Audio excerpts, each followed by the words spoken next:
Estimados amigos, buenos días a Un Café con José Noguera.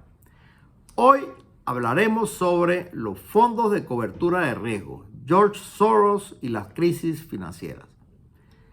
Comencemos introduciendo algún vocabulario.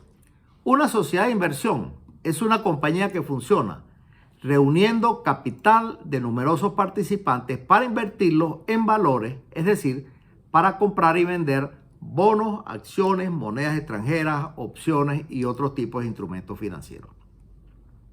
Al capital total que reúnen se le llama fondo. De allí que también se les conoce como fondos de inversión.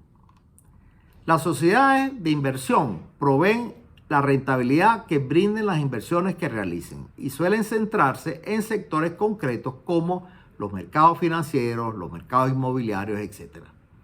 Entre las ventajas de las sociedades se encuentran contratar administradores de inversión profesionales que potencialmente ofrecen mejores rendimientos con menores riesgos. Beneficiarse de las economías de escala, es decir, disminuir los costos de transacción a medida que crece el tamaño de la inversión y aumentar la diversificación de activos para reducir algunos riesgos no sistemáticos. Existen varios tipos de sociedades de inversión. Una forma de clasificarlo es en fondos de capital variable, fondos de capital fijo, fondos cotizados en bolsa y fideicomisos unitarios de inversión. Los fondos de capital variable son planes de inversión colectiva que emiten, compran y venden acciones en cualquier momento.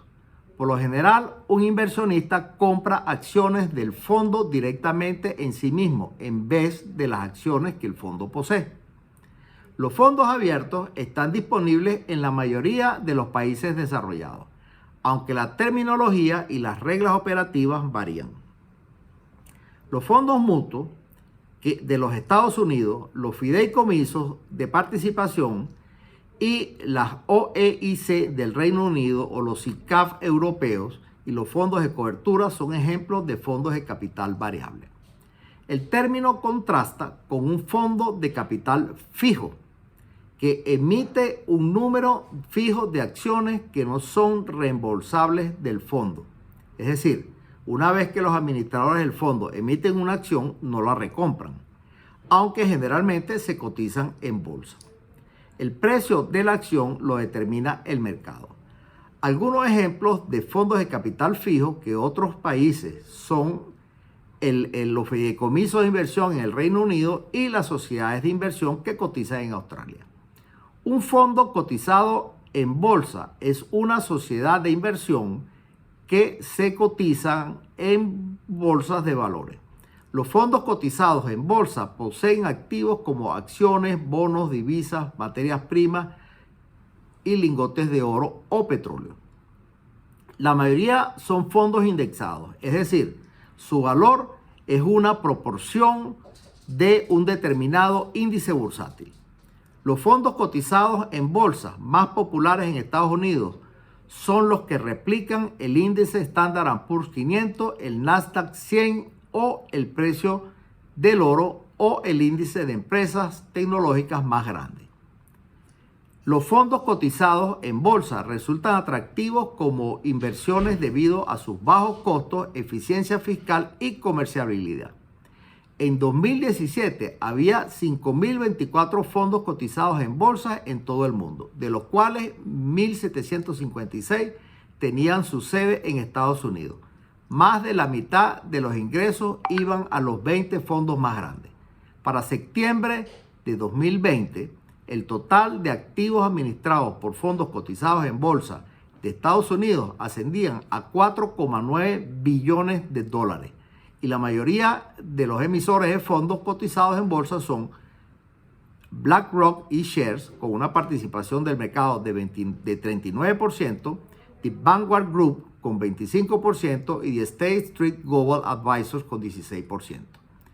Los fondos cerrados no se consideraban fondos cotizados en bolsa, a pesar de que son fondos y se negocian en la bolsa. Los fideicomisos unitarios de inversión son compañías de inversión que compran acciones, bonos u otros valores específicos que se encuentran en un sector o una industria en particular. Los fideicomisos se consideran inversiones de bajo riesgo y bajo rendimiento y sus acciones se venden luego a los inversionistas.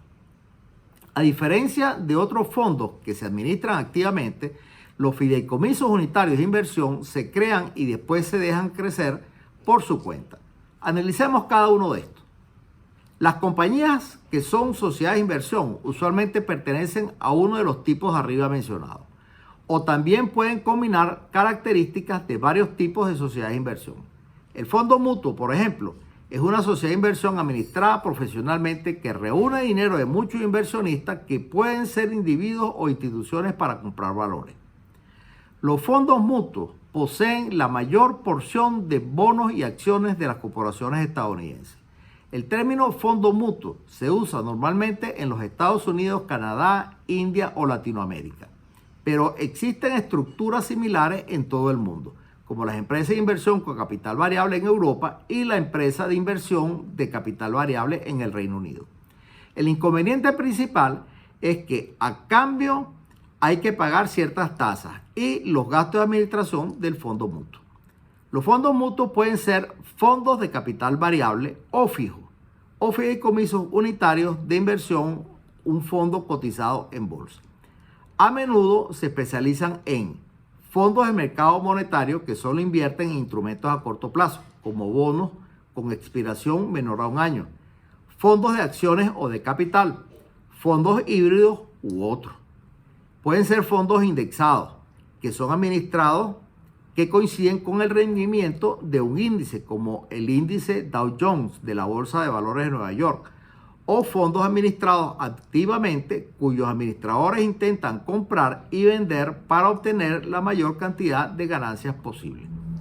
Los fondos cotizados en bolsa son similares a los fondos mutuos, excepto que se compran y venden en las bolsas de valores, mientras que los fondos mutuos se compran y venden en función de su precio al final del día. La mayoría de los fondos cotizados en bolsa son fondos indexados.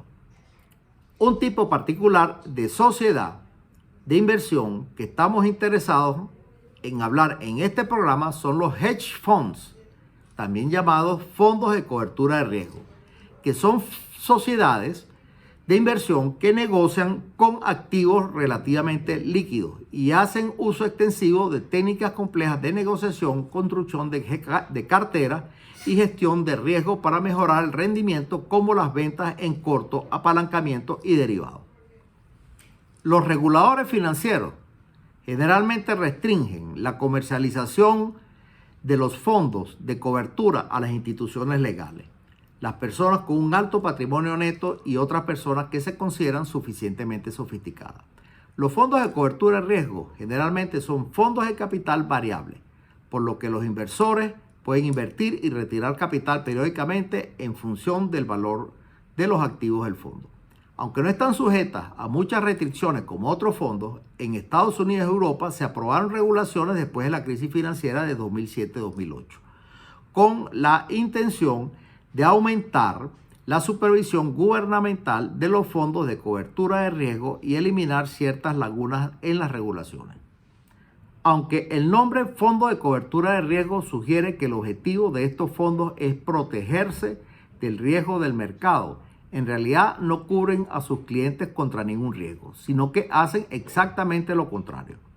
Los fondos de cobertura de riesgo captan recursos del público para jugar en los mercados de futuro. En ocasiones, un fondo de cobertura de riesgo pide prestado algún activo financiero como bonos, acciones, derivados o mercancía, el cual vende y promete devolverlo en algún momento determinado en el futuro, usualmente 30, 60 o 90 días. Si el precio disminuye compra el activo antes de devolverlo y se gana la diferencia. En la jerga financiera se dice que el fondo de cobertura de riesgo se fue en corto. A veces piden dinero prestado para comprar un activo financiero que venden posteriormente a mayor precio. En este caso se dice que el fondo de cobertura de riesgo se fue en largo. Este tipo de fondos pueden ser muy rentables, ya que pueden invertir una cantidad de dinero mucho mayor que su capital. También pueden ser muy eficientes perdiendo dinero si se hace la jugada equivocada. Estas son instituciones poco reguladas, que solo necesitan tener capital suficiente para captar fondos y hacer que les crean sus promesas. Así que su mejor activo es una buena reputación. Un fondo de cobertura de riesgo que ganó mucha notoriedad a comienzos de los 90 por la filantropía de su dueño fue el Quantum Fund, fundado por George Soros en 1969.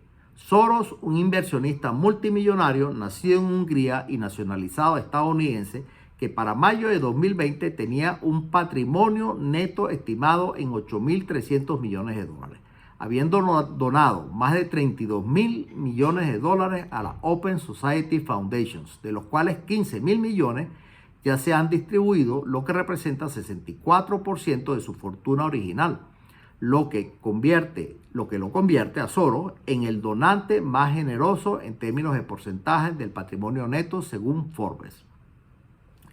Soros sobrevivió a la ocupación alemana en Hungría y después se mudó al Reino Unido en 1947. Estudió en la London School of Economics, donde obtuvo una licenciatura, una maestría y un PhD de la Universidad de Londres. Soros comenzó su carrera trabajando en bancos comerciales del Reino Unido y luego en Estados Unidos, antes de comenzar su primer fondo de cobertura, Double Eagle, en 1969. Las ganancias de su primer fondo le proporcionaron el capital inicial para abrir el Soros Fund Management, su segundo fondo de cobertura, en 1970, y Double Eagle pasó a llamarse Quantum Fund y fue la principal empresa a la que se asesoró Soros.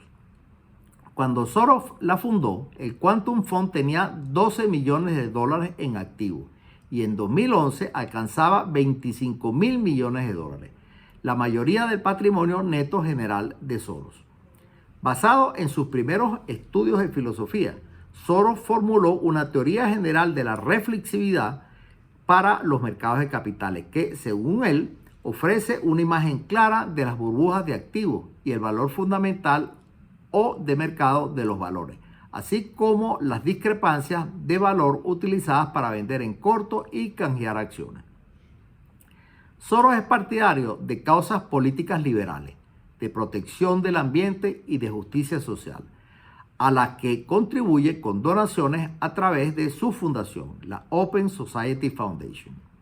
Entre 1979 y 2011 donó más de 11.000 millones de dólares a diversas causas filantrópicas y para 2017 sus donaciones en iniciativas civiles para reducir la pobreza y aumentar la transparencia y en becas y universidades de todo el mundo totalizaron 12.000 millones de dólares. Soros influyó en el colapso del comunismo en Europa Central y el Este a fines de 1980, de la década de 1980 y principios de la década de 1990, y proporcionó una de las mayores donaciones de educación superior en Europa a la Universidad de Europa Central en Budapest, su ciudad natal en Hungría. Su amplio financiamiento de causas políticas lo han convertido en un espantajo de los nacionalistas europeos y estadounidenses. The New York Times informó en octubre de 2018 que las teorías de conspiración sobre él se han generalizado en casi todos los rincones del Partido Republicano. Numerosos conservadores estadounidenses han promovido afirmaciones sobre las cuales Soros sería una especie de maestro titiritero singularmente peligroso detrás de muchos supuestos complots globales. Por otra parte, las teorías de conspiración dirigidas a Soros, quien es de ascendencia judía, a menudo se han descrito como antisemitas. Lo cierto es que el grupo Quantum son fondos de cobertura de riesgo propiedad de George Soros que tienen sede en Londres, Nueva York, Curazao e Islas Caimanes. Los fondos del grupo Quantum son asesorados por George Soros a través de su empresa, el Soros Fund Management. Soros inició el fondo en 1973 en asociación con Jim Rogers. Los accionistas de los fondos no se revelan públicamente, aunque se sabe que la familia Rothschild y otros europeos ricos pusieron $6 millones en los fondos en 1969. En julio de 2011, para evitar tener que registrarse en la Security Exchange Commission y cumplir con los requisitos de información bajo la ley de reforma Dodd-Frank, el Quantum Fund anunció que convertiría el fondo en un grupo de inversión familiar y devolvería todo el dinero externo a los inversores a finales de 2011. El fondo gestiona ahora el dinero de la familia Soros y trabaja con inversores minoristas. Soros es conocido como el hombre que quebró al Banco de Inglaterra debido a su venta al descubierto de $10.000 millones en libras esterlinas que le reportaron una ganancia de $1.000 millones en una noche durante la crisis cambiaria del Reino Unido el miércoles negro de 1992. En 1990, el Reino Unido se había unido al mecanismo de tipos de cambio del sistema monetario europeo, el cual era una etapa previa a la adopción de una moneda única en Europa, el euro.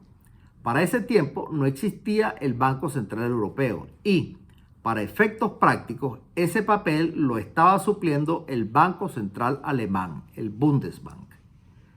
Alemania había comenzado el proceso de reunificación luego de la caída del muro de Berlín y estaba gastando mucho dinero en la reconstrucción de la Alemania del Este. Y temiendo que el excesivo gasto ocasionara un brote de inflación, el Bundesbank mantuvo las tasas de intereses altas, atrayendo capitales y sobrevaluando el marco. El Reino Unido, a su vez, había entrado al sistema con un precio muy alto de la libra esterlina, que estaba afectando sus exportaciones y ocasionando una recesión. Mientras tanto, Soros hacía planes para ganar mucho dinero. Durante un buen tiempo, con un perfil muy bajo, el Quantum Fund obtuvo líneas de crédito que le permitieron pedir prestadas libras esterlinas para comprar 15 millardos de dólares, 15.000 millones de dólares. El fondo estaba bastante largo en dólares y bastante corto en libras. En agosto de 1992, Soros cambia el bajo perfil por una estrategia de mucho ruido, dando entrevistas a periódicos y medios de comunicación financieros y advirtiendo sobre una posible devaluación de la libra. Soros apostaba porque el gobierno tendría que devaluar la libra y lo logró. Los mercados financieros se pusieron nerviosos y empezó un ataque contra la libra. En pocas semanas, el Banco de Inglaterra gastó $50.000 millones de las reservas internacionales defendiendo la libra. A mediados de septiembre, el gobierno británico aumenta las tasas de interés para defender la moneda, pero políticamente esta medida trajo problemas, así que en 3 días más tarde, el Reino Unido se sale del mecanismo de tipos de cambio del sistema monetario europeo y deja flotar la libra esterlina, la cual continúa flotando hasta el día de hoy. Soros se ganó varios miles de millones de dólares y se convirtió en el especulador más famoso de todos los tiempos. ¿Estuvo bien lo hecho por Soros? La libra se estaba vendiendo a un valor muy alto. Eso era lo que ocasionaba la recesión. Y esa percepción existía en los medios financieros y económicos, por lo que difícilmente hubiera podido mantener el mismo precio con o sin Soros. Lo que sí hizo Soros fue acelerar una devaluación que de todas maneras venía y su consecuente salida del Reino Unido del tipo de cambio del sistema monetario europeo. El primer ministro británico, John Major, quien se mostraba como el campeón de la zona euro, sufrió un revés político del cual nunca se recuperó. Con la devaluación de la libra, la economía británica se recuperó velozmente y comenzó una década de crecimiento rápido. ¿Qué nos enseña la experiencia británica? Una recesión ocasionada por una tasa de cambio sobrevaluada se corrige con una devaluación. Una tasa de cambio sobrevaluada simplemente quiere decir que los precios locales son más altos de lo que debieran ser. Y por ende el país pierde competitividad, haciendo que bajen las exportaciones y aumenten las importaciones. La solución es una devaluación. Pero si el Reino Unido hubiera estado dentro de la zona euro, su opción sería salirse o esperar que la recesión hiciera bajar los precios y los salarios, lo cual podría ocurrir, pero después de un proceso largo. Esta es la situación que se presentó 2 décadas más tarde en España y le costó una recesión que duró unos 10 años, con el costo político de que facilitó que grupos radicales como los separatistas y Podemos aumentaran su caudal político en España. En 1997, durante la crisis financiera asiática, el primer ministro de Malasia, Mahathir Mohamad, acusó a Soros de utilizar la riqueza que controlaba para castigar a la Asociación de Naciones del Sureste Asiático por dar la bienvenida a Myanmar como miembro. Con una historia de comentarios antisemitas, Mahathir se refirió a los antecedentes judíos de Soros e insinuó que Soros estaba orquestando el colapso como parte de una conspiración judía más grande. 9 años más tarde, en 2006, después de reunirse con Soros, Mahathir acepta que Soros no había sido responsable de la crisis. En 1998, en un libro de título La crisis del capitalismo global, la sociedad abierta en peligro, Soros explica su papel en la crisis de la siguiente manera. La crisis financiera que se originó en Tailandia en 1997 fue particularmente inquietante debido a su alcance y gravedad. A principios de 1997, el Soros Fund Management tenía claro que la discrepancia entre la cuenta comercial y la cuenta de capital se estaba volviendo insostenible. Vendimos en corto el baht tailandés y el ringgit malasio a principios de 1997, con vencimientos que iban desde 6 meses hasta 1 año. Es decir, celebramos contratos para entregar fechas futuras baht tailandés y ringgit malayo, que no teníamos actualmente. Posteriormente, el ministro Mahathir de Malasia me acusó de causar la crisis, una acusación totalmente infundada. No fuimos vendedores de la moneda durante varios meses antes de la crisis. Por el contrario, éramos compradores cuando las monedas comenzaron a declinar. Estábamos comprando ringgits para obtener los beneficios de nuestra anterior especulación. Resultó que era demasiado pronto. Dejamos la mayor parte de la ganancia potencial sobre la mesa porque temíamos que Mahathir impondría controles de capital, lo cual hizo, pero mucho más tarde. En 1999, el economista Paul Krugman, Premio Nobel de Economía, criticó el efecto de Soros en los mercados financieros. Nadie que ha leído una revista de negocios en los últimos años puede ignorar que en estos días realmente hay inversionistas que no solo mueven dinero en anticipación a una crisis monetaria, sino que hacen todo lo posible para desencadenar esa crisis por diversión y ganancia. Estos nuevos actores en escena aún no tienen un nombre estándar. Mi término popular es soroide. Soros se refirió a la recesión de 2008 como la crisis más grave desde la Gran Depresión, afirmando que el fundamentalismo del mercado, bajo el supuesto de que los mercados se corrigen a sí mismos, se ha convertido en una especie de exceso ideológico y que el ánimo del mercado en realidad puede forzarse a sí mismo, ocasionando burbujas insostenibles y contraproducentes de auge y caída. Hasta aquí, mis estimados amigos, un café con José Noguera.